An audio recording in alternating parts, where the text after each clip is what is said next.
மொழிக்கு உரிய சிறப்பு சொற்களை முழுமையாக விளங்கிக் கொள்ள முடியாத நிலைமை. இந்த நிலையில் ஜப்பானிய மொழியை முழுமையாக கற்றுக்கொண்டால் அன்றி மன்யோஷுவை மொழிபெயர்க்க முடியாது என்று பலர் அபிப்பிராயப்பட்டிருக்கின்றார்கள். அந்த உண்மையை நான் உணர்ந்து கொண்டேன். மன்யோஷுவின் மூலபாடம் சீன வரிவடிவத்தில் எழுதப்பட்டிருப்பினும் ஜப்பானிய சொல்நிலையிலே மொழிபெயர்க்க வேண்டியுள்ளது.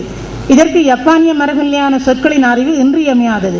ஒலிக்குறிப்பு சொற்கள், சிலேடை பொருள் தரும் சொற்கள், இரட்டை கிளவிகள், அடுக்கு தொடர்கள் என பல்வேறுபட்ட சொற்கள் பற்றிய தெளிவின்மை சிக்கலை ஏற்படுத்துவதாக இருக்கின்றன. சிறப்பு சொற்றொடர்கள், பருவகால சொற்கள் பற்றிய தெளிவான விளக்கமின்மை குழப்பத்தை ஏற்படுத்துகின்றது.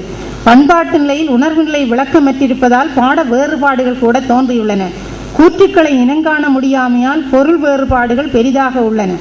பயன்படுத்தப்பட்ட பழமொழிகளும் பிரதேச வழக்கு சொற்களும் சரியான முறையில் விளங்கிக் கொள்ள இயலாத தன்மையும் மொழிபெயர்ப்பாளர்களுடைய சிக்கல்களை ஏற்படுத்தியுள்ளன.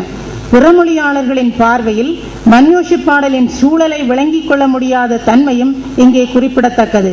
பாடல்களுக்கு பிற்காலத்திலே ஜப்பானியர்களால் எழுதப்பட்ட உரை விளக்க குறிப்புகளிலும் வேறுபாடுகள் இருப்பது மொழிபெயர்ப்பில் பெரிய சிக்கல்களை ஏற்படுத்தியுள்ளது.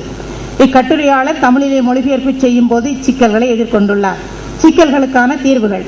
மேற்படி இனங்காணப்பட்ட சிக்கல்கள் தீர்க்கப்பட வேண்டியவை, ஆனால் அதற்குரிய வழிவகைகள் தெளிவுபடுத்தப்பட வேண்டியவை.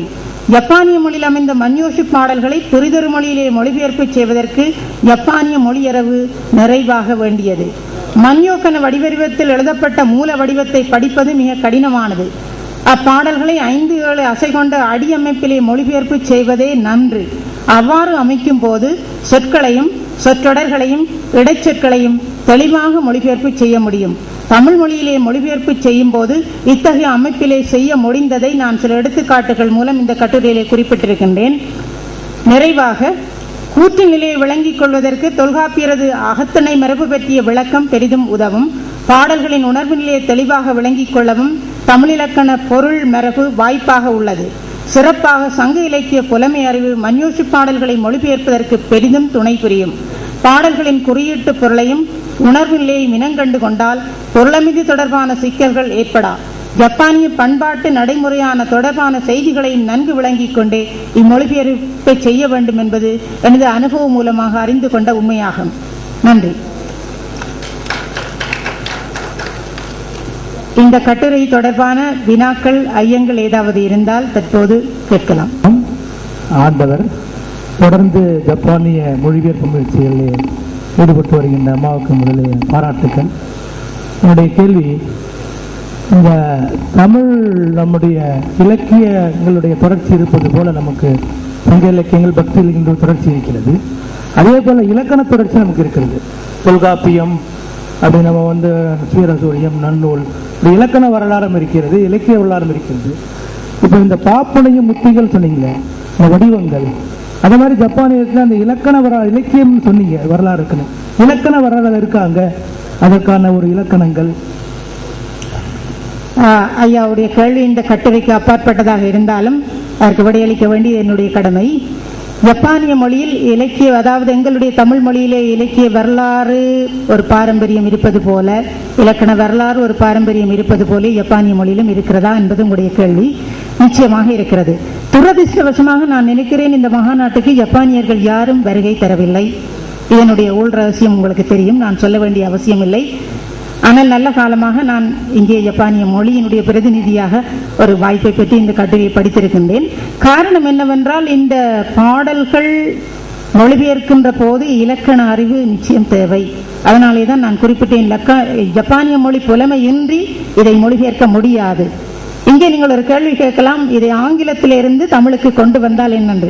அது 2ஆம் தரமான மொழிபெயர்ப்பு தான். இங்கே ஏகமனதாக நான் இன்னொரு அரங்கத்திலே நாங்கள் ஒரு தீர்மானத்தை எடுத்திருக்கின்றோம். மூல வடிவத்திலிருந்து மொழிபெயர்ப்பை செய்யும் போதுதான் அந்த பாடல் ஆசிரியனுடைய உண்மையான ஆன்மாவை எங்களால் தொட முடியும் என்று சொல்லி அதை நான் அனுபவத்திலே உணர்ந்திருக்கின்றேன்.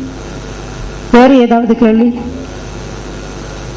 இருக்கும்? நன்றி சொல்லிக்கொண்டு இது தொடர்பான மொழிபெயர்ப்புகள் நிறைய எதிர்பார்க்க வேண்டும். எங்களுடைய அடுத்த தலைமுறைகள் இதை செய்ய வேண்டும் என்ற ஒரு வேண்டுகோளையும் விடுத்துக்கொண்டு அடுத்த கட்டுரைக்கு செல்கின்றேன். முகமது அஷ்ரப் அவர்கள் படிக்கிறார்கள். இவர் தென்கிழக்கு பல்கலைக்கழகத்திலே மொழித்துறையிலே விரிவுரையாளராக இருக்கின்றார். என்னுடைய தலைப்பு அங்கே இருக்கிற தமிழில் சிங்கள இலக்கிய மொழிபெயர்ப்புகளும் சிக்கல்களும் ஓர் அடிப்படை இனங்காணல் முயற்சி. நான் இலங்கையினுடைய தென்கிழக்கு பல்கலைக்கழகத்திலே விரிவுரையாளராக பணியாற்றுகிறேன். தற்போது தஞ்சாவூர் தமிழ் பல்கலைக்கழகத்திலே மொழிபெயர்ப்பு துறையினுடைய முனைவர் பட்ட மாணவனாக இருக்கிறேன். ஆய்வு முடிந்துவிட்ட சூழ்நிலையிலே இந்த கட்டுரை சமர்ப்பதில் மகிழ்ச்சி அடைகிறேன். இந்த தலைப்பு தொடர்பாக அல்லது சிங்கள மொழிக்கும் தமிழ் மொழிக்கும் இடையிலான உறவு தொடர்பாக சில அறிமுக குறிப்புகளை இங்கே குறிப்பிடலாம் என்று நான் பார்க்கிறேன். தமிழ் மொழிக்கும் சிங்கள மொழிக்கும் இடையே நீண்ட காலமாக மிக நெருங்கிய தொடர்பு உண்டு என்ற விஷயத்தை முதல்ல நாங்கள் விளங்கிக் கொள்ள வேண்டும். ஏன்னால் சிங்கள மொழி ஆரிய மொழி குடும்பத்தைச் சேர்ந்த ஒரு மொழி, தமிழ் மொழி திராவிட மொழி குடும்பத்தைச் சேர்ந்த மொழி. இந்த ரெண்டு மொழிகளிலே நிறைய வேறுபாடுகள் இருந்தாலும் கூட ஆரம்ப காலத்திலிருந்தே மிக நெருங்கிய தொடர்பு இருந்து வந்திருக்கிறது, எங்களால் காணக்கூடியதாக இருக்கிறது. பின்னாலே அடுத்த பகுதியிலே சில விஷயங்களை பார்க்கிற போது எங்களால் புரிந்து கொள்ளக்கூடியதாக இருக்கும். இந்த தொடர்பு காலங்காலமாக சிங்கள மொழியினுடைய அமைப்பிலும் சொற்தொகுதியிலும் தமிழ் மொழி செல்வாக்கு செலுத்துவதற்கு வாய்ப்பை அளித்திருக்கிறது, அல்லது தமிழ் மொழி செல்வாக்கு செலுத்தி வந்திருக்கிறது என்ற விஷயத்தை நாங்கள் இங்கே விளங்கிக் கொள்ளலாம். கல்வெட்டுகளிலும் சிங்கள வாக்கியங்களிடையே சில தமிழ் சொற்கள் பயின்று வந்திருக்கிறதை நாங்கள் பார்க்கலாம். குறிப்பாக இலங்கையிலே கம்பளை பிரதேசம் என்ற ஒரு பிரதேசம், மத்திய மலைநாட்டிலே கம்பளை பிரதேசம் இருக்கிறது. அங்கே இருக்க கல்வெட்டுகளிலே இந்த செட்டியார் அடுத்து என்று சொல்லுகிற சிங்கள வரிவடிவ அமைப்புக்கு இடையே போய் கொண்டிருக்கும் போது அவருடைய கல்வெட்டிலே சில இடங்களிலே தமிழ் சொற்களும் பயின்று வந்திருக்கிறது எங்களாலே காணக்கூடியதாக இருக்கிறது. அதே போல அவர்களுடைய சிங்கள மொழிக்கு என்ற ஒரு இலக்கண நூல் இருக்கிறது, சிதத் சங்கராவ என்று சொல்லுவார்கள். சிதத் சங்கராவ என்பதுதான் சிங்கள மொழியினுடைய முதலாவது இலக்கண நூல். அது கிறிஸ்து 12ஆம் நூற்றாண்டு 13ஆம் நூற்றாண்டுகளிலே தான் அது எழுதப்பட்டது. அந்த இலக்கண நூலிலே வீரசோழியத்தினுடைய செல்வாக்கு இருப்பதை உங்களால் காணக்கூடியதாக இருக்கிறது. சிங்கள மொழியின் சொற்தொகுதியிலே தமிழ் மொழியினுடைய நிறைந்த செல்வாக்கு என்று சொல்லுகிற போது ஏராளமான சொற்கள் அந்த மொழிபெயர்ப்புகளிலும் அவை பயன்படுத்தப்பட்டிருக்கின்றன. ஏராளமான தமிழ் சொற்கள் சிங்கள மொழியிலே வழக்கிலே இருக்கின்றன. வரி வடிவிலும் எழுத்து வடிவிலும் பேச்சு வழக்கிலும் எழுத்து வழக்கிலும் இந்த தமிழ் மொழி சொற்கள் சிங்கள மொழி சொற்தொகுதிகளிலே ஆதிக்கம் செலுத்துவதை எங்களாலே காணக்கூடியதாக இருக்கு. உதாரணமாக சொல்றேன் உங்களுக்கு, இப்ப நாங்கள் பணிவிடை என்று சொல்லுவோம், அவர்கள் பணிவிடைய என்று சொல்லுவார்கள். நாங்கள் இளைஞர்களை இளந்தாரி என்று நாங்கள் சொல்லுவது போல இளந்தாரி என்று சிங்களத்திலே நேரடியாகவே பயன்படுத்துவார்கள். எழுத்துக்களிலும் பேராசிரியர் பெரும் பேராசிரியர்களுடைய நாவல்களிலே கூட இந்த தமிழ் சொற்கள் பயின்று வந்திருக்கு நாங்கள் பார்க்கிறோம்.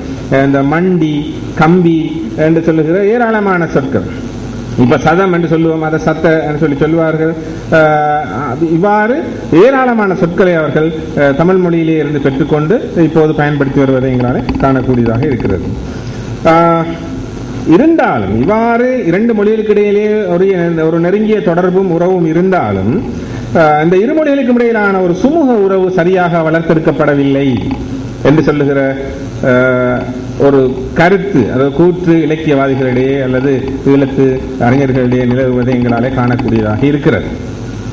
காலங்காலமாக இந்த சிங்கள தமிழ் மொழிகளுக்கு இடையிலான உறவுகள் இருந்தும் அந்த உறவை சரியாக நாங்கள் வளர்த்தெடுக்கவில்லை என்று சொல்லுகிற ஒரு குறை அங்கே காணப்படுகிறது. அதே போல அடுத்த கட்டத்தில் இன்னொரு விஷயத்தை நாங்கள் பார்க்கும் போது தமிழ் மொழி இடைக்காலம் வரை ஈழத்திலே அரசியல் வழியிலும் இலக்கிய வழியிலும் மேலாதிக்கம் பெற்றிருந்ததை காணக்கூடியதாக இருந்தது. இதை நாங்கள் சொல்ல வேண்டும். குறிப்பாக உங்களுக்கு தெரியும், சோழர் காலத்திலே ஆட்சி பகுதியிலே அல்லது ஆட்சி காலத்திலே ஈழமண்டலம் என்ற ஒரு மண்டலம் அவருடைய ஆளுகையின் கீழ் இருந்திருக்கிறது. சோழர்கள் இளைஞருடைய புலனறுவை அனுராதபுரம் என்று சொல்லுகிற அந்த ராஜதானிகளை கைப்பற்றி ஆட்சி செய்திருக்கிறார்கள்.